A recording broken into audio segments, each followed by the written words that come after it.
Assalamualaikum warahmatullahi wabarakatuh. Halo teman-teman, perkenalkan saya Rahmalia Putri Nirani dari D3B Fisioterapi dengan NIM P2722602260. Di kesempatan kali ini saya akan memaparkan materi tentang bel palsi. Apa sih bel palsi itu?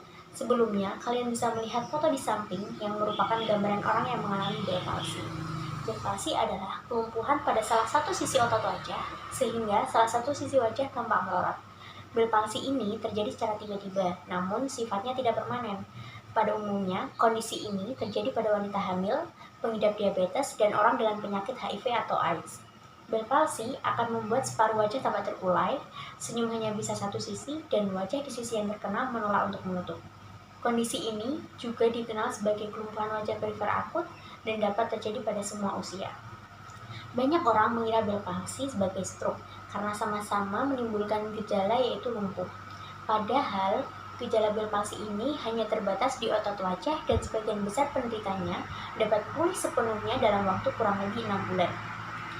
Penyebab bel palsi sendiri belum diketahui secara pasti, namun kondisi ini diduga terjadi karena saraf yang mengendalikan otot wajah tertekan atau terganggu. Selain itu, kelumpuhan juga disebabkan oleh peradangan infeksi virus. Berikut adalah beberapa penyebab terjadinya bel palsi pada wajah. Yang pertama, kelumpuhan wajah turunan. Kondisi ini terjadi pada anak yang terlahir dengan kelemahan atau kelumpuhan pada wajah. Yang kedua, cedera karena kecelakaan. Terjadi karena luka robek pada dagu atau retak pada tulang tengkorak. Dan yang ketiga adalah cedera karena operasi. Kondisi ini umumnya terjadi saat operasi kelenjar parotis. Sementara itu, beberapa penyakit infeksi virus yang dicurigai ada hubungannya dengan bel palsi yaitu herpes simplex, cacar air dan herpes zoster, mononukleosis menular atau Epstein-Barr, kemudian infeksi sitomegalovirus, lalu penyakit pernafasan atau adenovirus, campak Jerman atau biasa disebut rubella, gondongan atau virus gondong, flu atau flu B, dan coxsacievirus. Bel palsi menimbulkan gejala yang berbeda-beda setiap pengidapnya. Berikut gejala bel palsi yang perlu diketahui. Yang pertama, nyeri telinga pada sisi wajah yang lumpuh. Dan yang kedua, telinga yang terpengaruh akan lebih sensitif terhadap suara.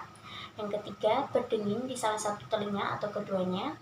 Yang keempat, penurunan atau perubahan pada indera perasa. Yang kelima, bagian mulut akan terpengaruh akan mudah berliur.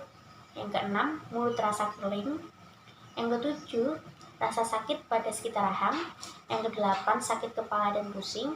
Dan yang terakhir adalah kesulitan untuk makan, minum, dan berbicara.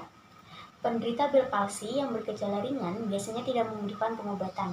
Sementara penderita yang mengalami gejala parah dapat menjalani perawatan mandiri serta pengobatan dengan obat, fisioterapi, atau operasi. Bel palsi dapat dicegah dengan cara memulai gaya hidup sehat dengan mengonsumsi makanan tinggi serat, serta rutin berolahraga. Di samping itu, lakukan pemeriksaan kesehatan secara rutin.